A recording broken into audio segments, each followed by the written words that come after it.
Hubo un México donde las calles eran de los niños, donde después de la escuela las banquetas se llenaban de gritos, de risas, de carreras, donde los juegos no venían en cajas ni requerían electricidad, donde la diversión se inventaba con lo que había, una piedra, un palo, un pedazo de gis. Los niños salían a la calle apenas llegaban a casa, dejaban la mochila y corrían. No preguntaban permiso para cada cosa. No necesitaban supervisión constante. La calle era suya, era su territorio. Era donde pasaban las tardes hasta que oscurecía y las madres gritaban desde las puertas que ya era hora de entrar. Los juegos eran rituales compartidos. Todos los niños del barrio los conocían. No había que explicarlos. Te integrabas y jugabas. Si eras nuevo, aprendías viendo. Aprendías jugando. No había manuales. No había tutoriales. Solo había práctica y camaradería.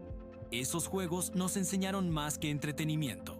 Nos enseñaron a negociar reglas, a resolver conflictos, a formar equipos, a ganar con gracia y perder con dignidad. Nos enseñaron que el juego seguía aunque te cayeras, que te levantabas, te sacudías y continuabas. Nos enseñaron comunidad, porque los juegos requerían otros niños. No podías jugar solo, necesitabas al barrio entero, y eso creaba lazos, creaba amistades que duraban toda la vida. Ahora las calles están vacías, los niños están adentro, frente a pantallas. Los juegos son individuales, digitales, solitarios. Las calles son para los autos, las banquetas son para caminar rápido, no para jugar. Y algo se perdió. Algo importante se fue con esos juegos. Se fue la comunidad. Se fue el contacto físico. Se fue la conexión real entre niños que compartían el mismo espacio, el mismo tiempo, la misma infancia. Si alguna vez extrañaste las calles tranquilas, las risas en la banqueta y el olor a pan por las tardes, suscríbete porque este canal es un viaje de regreso a ese México. Porque hoy recordamos 10 juegos, 10 formas de ser niño que desaparecieron, 10 rituales que definieron nuestra infancia y que los niños de ahora nunca conocerán. Acompáñanos a jugar otra vez, aunque sea en memoria. El primer juego que desapareció fue las escondidas, el rey absoluto de los barrios mexicanos, el juego que todos conocían, el juego que se jugaba cuando caía la tarde y las sombras se alargaban. Las escondidas tenían reglas simples pero infinitas posibilidades. Alguien contaba hasta 20, hasta 50, hasta 100 dependiendo del tamaño del territorio. Los demás corrían a esconderse, detrás de los coches estacionados, dentro de los portales, subidos en árboles, agachados en rincones oscuros. El que buscaba gritaba, «¿Listo o no? Allá voy», y comenzaba la cacería. Pero no bastaba con encontrar. Tenías que correr de vuelta a la base y tocarla gritando el nombre del encontrado antes de que él llegara. Si llegaba primero, quedaba libre.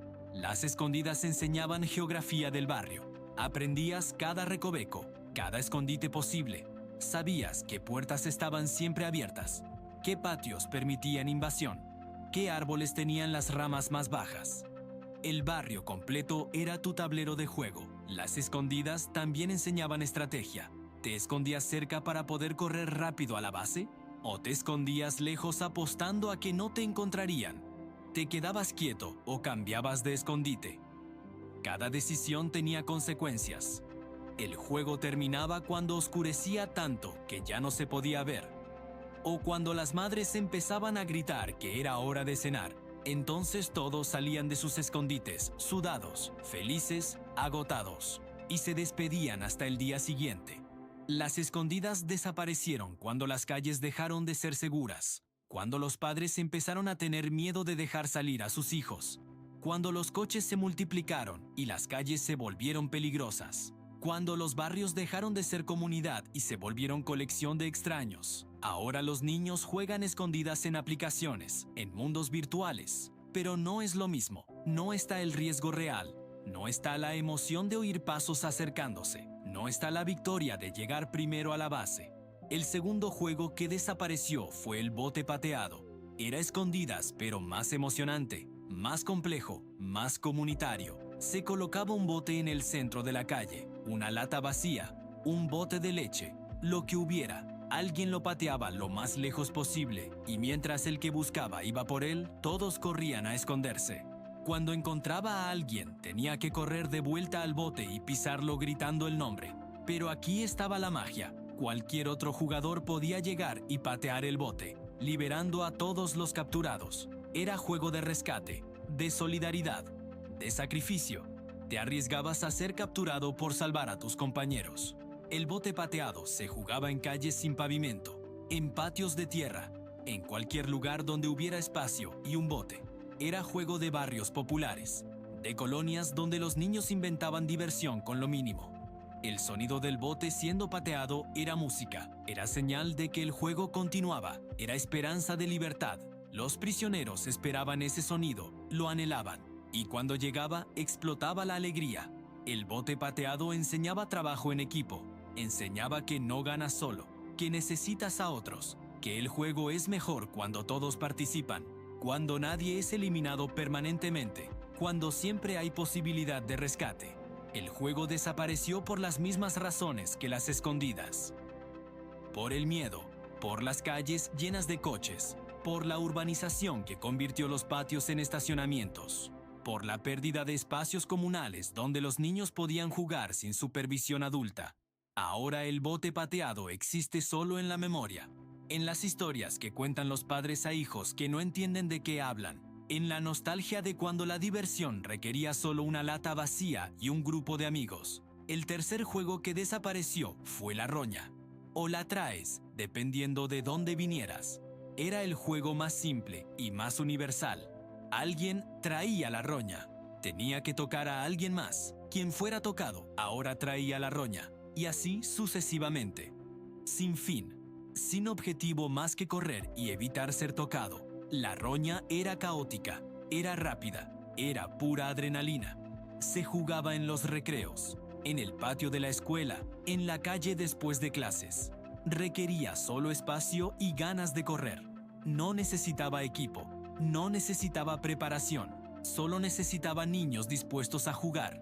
La roña tenía variaciones infinitas. Roña congelada, donde quedabas inmóvil hasta que alguien te salvaba. Roña en cuclillas, donde estabas a salvo si te agachabas. Roña de colores, donde gritabas un color y tocabas algo de ese color para estar protegido. Cada barrio tenía sus propias reglas, sus propias variaciones, y eso era hermoso, porque significaba que el juego era vivo, era adaptable. Era propiedad de quienes lo jugaban. La roña enseñaba velocidad, enseñaba reflejos, enseñaba a leer el espacio, a anticipar movimientos, a cambiar de dirección en fracciones de segundo. Los mejores jugadores de roña eran admirados, eran respetados, tenían estatus en el patio de la escuela. El juego desapareció gradualmente, no porque dejara de ser divertido, sino porque los patios de las escuelas se volvieron más controlados. Porque los maestros empezaron a prohibir correr por miedo a accidentes, porque los recreos se acortaron, porque los niños empezaron a preferir estar sentados con sus teléfonos. Ahora la roña ocasionalmente se juega, pero no como antes, no con esa intensidad, no con esa devoción. Es sombra de lo que fue. El cuarto juego que desapareció fueron los quemados, el juego deportivo por excelencia del recreo. 2 equipos, una pelota, un espacio dividido por una línea. El objetivo, golpear con la pelota a los del otro equipo para eliminarlos. Si te golpeaban, salías. Si atrapabas la pelota antes de que tocara el suelo, quien la lanzó salía. El último en pie ganaba para su equipo. Los quemados eran competitivos, eran intensos. Eran el juego donde se formaban las verdaderas rivalidades del patio. Los mejores lanzadores eran temidos. Tenían brazos que disparaban la pelota como cañón, golpeaban fuerte, golpeaban con precisión. Los mejores atrapadores eran héroes, salvaban a sus equipos, atrapaban pelotas que parecían imposibles, se aventaban al suelo sin importar raspones. Los quemados enseñaban trabajo en equipo, enseñaban estrategia. ¿A quién eliminabas primero? ¿Al más fuerte? ¿Al más rápido? ¿Al más hábil? Había psicología en el juego. Había táctica. No era solo lanzar y correr. El juego se jugaba con pelotas de vinil. Pelotas que dolían cuando te golpeaban, que dejaban marca roja en la piel. Y eso era parte del juego. Era prueba de valentía. No llorabas cuando te golpeaban. Te levantabas, salías y esperabas la siguiente ronda para vengarte.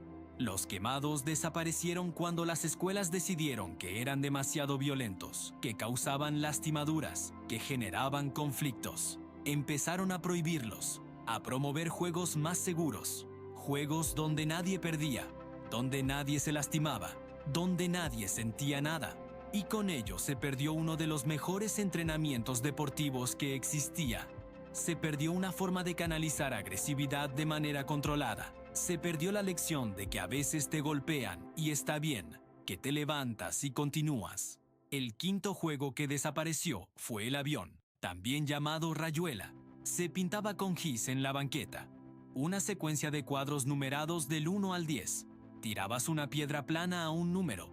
Tenías que saltar en un pie, recorriendo todos los cuadros sin pisar las líneas, sin perder el equilibrio, recogiendo tu piedra en el camino de regreso. Si lo lograbas, avanzabas al siguiente número. El avión era juego de precisión, de balance, de control corporal. Parecía simple, pero era difícil. Requería práctica, requería concentración. Los niños pasaban tardes enteras perfeccionando su técnica, aprendiendo a mantener el equilibrio, aprendiendo a lanzar la piedra exactamente donde querían. El avión se jugaba individual, pero con audiencia. Los demás esperaban su turno viéndote. Te animaban, te distraían, hacían bulla cuando estabas a punto de perder el equilibrio. Era comunidad incluso en juego individual. Cada barrio tenía su avión pintado en alguna banqueta. Era territorio marcado. Era declaración de que ahí jugaban niños. Era arte temporal que se borraba con la lluvia y se volvía a pintar. Era ciclo. Era renovación constante. El avión enseñaba paciencia. Enseñaba que no podías apresurar, que tenías que ir paso por paso, que saltarte números te descalificaba. Enseñaba que hay procesos que no se pueden apresurar. El juego desapareció cuando las banquetas se llenaron de coches estacionados, cuando ya no hubo espacio para pintarlo, cuando el gis se consideró vandalismo, cuando los niños dejaron de jugar afuera. Ahora ocasionalmente ves un avión pintado en alguna banqueta olvidada. Y es como ver fantasma, como ver evidencia de que alguna vez hubo niños ahí, pero ya no están. El sexto juego que desapareció fueron las canicas, el juego más competitivo, el más coleccionable, el más culturalmente significativo. Las canicas eran tesoro. Cada niño tenía su colección, las guardaba en bolsitas, las mostraba con orgullo. Había canicas comunes y canicas especiales, las de vidrio simple, las de colores, las grandes, las pequeñas, las que tenían diseños adentro como galaxias atrapadas. Cada una tenía valor diferente. Se jugaba dibujando un círculo en la tierra. Cada jugador ponía canicas en el centro. Luego, por turnos, lanzaban una canica grande intentando sacarlas del círculo. Las que salían eran tuyas. El juego tenía técnica. Tenías que saber cómo lanzar, cómo calcular ángulos, cómo usar el impulso. Los mejores jugadores de canicas eran temidos. Ganaban todas las canicas del barrio. Había niños que lloraban porque perdían su canica favorita, porque la habían apostado creyendo que ganarían. Las canicas enseñaban sobre propiedad, sobre riesgo, sobre que a veces pierdes cosas que valoras. Enseñaban también sobre honor, porque tenías que entregar lo que perdiste, no podías negarte. Las reglas eran sagradas, el juego desapareció gradualmente. Las escuelas empezaron a prohibirlas porque generaban pleitos, porque los niños se peleaban por las canicas, porque los padres se quejaban de que sus hijos perdían sus canicas. El capitalismo infantil era demasiado real y los adultos decidieron terminarlo. También desaparecieron porque el suelo cambió. Las calles se pavimentaron. Ya no había tierra suave donde las canicas rodaran bien. El concreto era demasiado duro. Las canicas rebotaban erráticamente. El juego perdió precisión, perdió gracia. Ahora las canicas existen como decoración, como nostalgia. Se venden en mercados de artesanías a turistas que nunca las usarán para jugar. El séptimo juego que desapareció fue la matatena. Era juego principalmente de niñas, aunque los niños también jugaban. Requería un set de 10 piezas pequeñas, usualmente de metal, con formas de estrella, y una pelota pequeña de hule. Lanzabas la pelota al aire. Mientras estaba en el aire, recogías una matatena, luego 2, luego 3, y así sucesivamente. Todo sin que la pelota tocara el suelo 2 veces. La matatena requería coordinación, requería velocidad de manos, requería timing perfecto. Las mejores jugadoras eran artistas. Sus manos se movían tan rápido que apenas podías seguirlas. Atrapaban la pelota en el último momento posible. Recogían las piezas con precisión quirúrgica. El juego se jugaba en casas, en patios de escuelas, en cualquier lugar con piso liso. Era juego portátil, cabía en el bolsillo. Podías jugarlo en cualquier momento, por eso era tan popular. La matatena enseñaba concentración, enseñaba que un error y tenías que comenzar de nuevo. Enseñaba perfeccionismo, enseñaba que la práctica mejoraba tus habilidades de manera visible, medible. El juego desapareció porque los sets de matatena dejaron de venderse, porque las tiendas empezaron a vender solo juguetes modernos, porque las nuevas generaciones no lo conocían, porque las abuelas que lo enseñaban murieron y el conocimiento se perdió.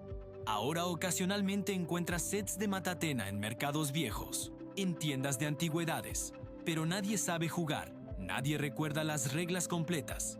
Solo quedan las piezas, mudas testigos de un juego que fue. El octavo juego que desapareció fue el yo-yo. No era solo juguete, era fenómeno cultural, era arte, era competencia. Los yoyos de madera eran los clásicos, los que hacían trucos simples.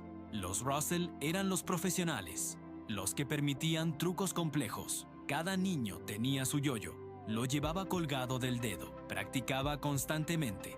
En casa, en la escuela, en la calle, los trucos tenían nombres. El perrito, la estrella, alrededor del mundo, dormir. Los mejores hacían combinaciones, encadenaban trucos, creaban rutinas. Eran artistas del yo-yo. Había competencias, en patios de escuela, en plazas. Los niños se reunían a mostrar sus habilidades, a competir por respeto, por admiración, por el título informal de mejor del barrio. El yo-yo enseñaba perseverancia, porque los trucos no salían a la primera. Requerían horas de práctica, requerían fracasar una y otra vez, hasta que finalmente el yo-yo hacía lo que querías. Enseñaba control motor fino, enseñaba paciencia. El juego desapareció cuando las modas cambiaron, cuando llegaron nuevos juguetes, cuando la atención se fragmentó. Los yo-yos siguen existiendo. Hay comunidades de yoyeros profesionales. Hay competencias internacionales, pero ya no es fenómeno masivo. Ya no es que cada niño tenga uno. Ya no es cultura compartida. Es nicho, es especialización.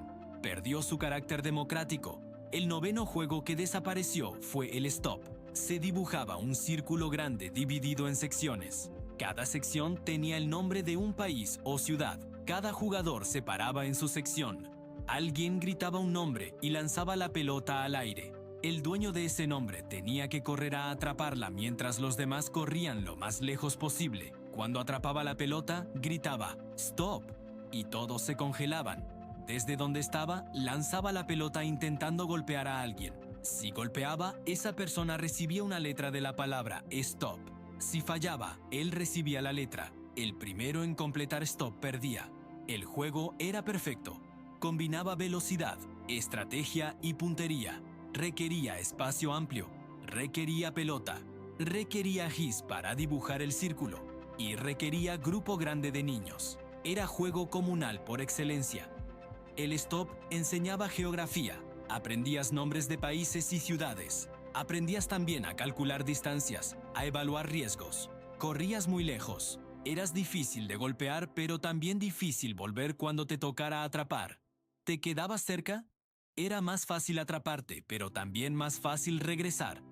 El juego desapareció cuando los espacios para jugar desaparecieron, cuando las calles se llenaron de coches, cuando los patios se convirtieron en estacionamientos, cuando ya no hubo dónde dibujar el círculo grande que el juego requería. Ahora el stop es recuerdo borroso. Algunos adultos lo recuerdan vagamente, algunos intentan enseñarlo a sus hijos. Pero sin el espacio adecuado, sin el grupo grande de niños, sin la cultura que lo sostenía, el juego no funciona. Es como intentar revivir algo que necesita un ecosistema completo que ya no existe. El 10º juego que desapareció fue Avioncito Congelado, también llamado Encantados. Era variación de la roña. Cuando te tocaban, quedabas congelado o encantado. Tenías que quedarte completamente inmóvil en la posición en que te atraparon. Solo podías ser liberado si alguien más te tocaba sin ser capturado. El juego continuaba hasta que todos estaban congelados o hasta que era imposible seguir. Los encantados eran hermosos de ver. El patio se llenaba de estatuas vivientes, niños congelados en posiciones extrañas, algunos con un pie en el aire, algunos agachados, algunos con brazos extendidos, y entre ellos, los que aún estaban libres zigzagueaban, intentando salvar a sus compañeros sin ser capturados. Era ballet caótico, era arte involuntario. El juego enseñaba solidaridad. Enseñaba que no abandonas a tus compañeros, que te arriesgas por salvarlos, que el juego es mejor cuando todos participan, cuando nadie está excluido permanentemente. Los encantados también enseñaban control corporal. Quedarte completamente inmóvil no es fácil, especialmente cuando estás cansado, cuando tus piernas tiemblan, cuando el equilibrio te falla, pero tenías que hacerlo. Las reglas eran claras. El juego desapareció por las mismas razones que todos los demás, por la pérdida de espacios, por el miedo, por las pantallas, por la atomización de la infancia, por la pérdida de comunidad. Ahora los niños juegan videojuegos donde los personajes se congelan, pero no es lo mismo. No está el esfuerzo físico de mantenerte inmóvil, no está la emoción de ver a un compañero correr hacia ti para salvarte. No está la comunidad real de cuerpos compartiendo espacio. 10 juegos, 10 formas de ser niño, 10 rituales que creaban comunidad, que enseñaban lecciones, que formaban carácter. No desaparecieron porque fueran malos. Desaparecieron porque el mundo cambió, porque las calles dejaron de ser seguras, porque los espacios para jugar desaparecieron, porque los padres empezaron a tener miedo, porque la tecnología ofreció alternativas más fáciles, más seguras, más controladas, porque la infancia se domesticó, se volvió supervisada, se volvió estructurada, se volvió individual. Los niños de ahora tienen juegos, tienen entretenimiento, tienen diversión, pero no tienen lo que teníamos nosotros. No tienen la libertad de las calles, no tienen la comunidad del barrio, no tienen la creatividad forzada de inventar diversión con nada. No tienen el riesgo real, la emoción real, la conexión real. Y tal vez eso está bien, tal vez es progreso, tal vez es más seguro, pero también es pérdida, es sacrificio, es cambio que gana algo, pero pierde algo también.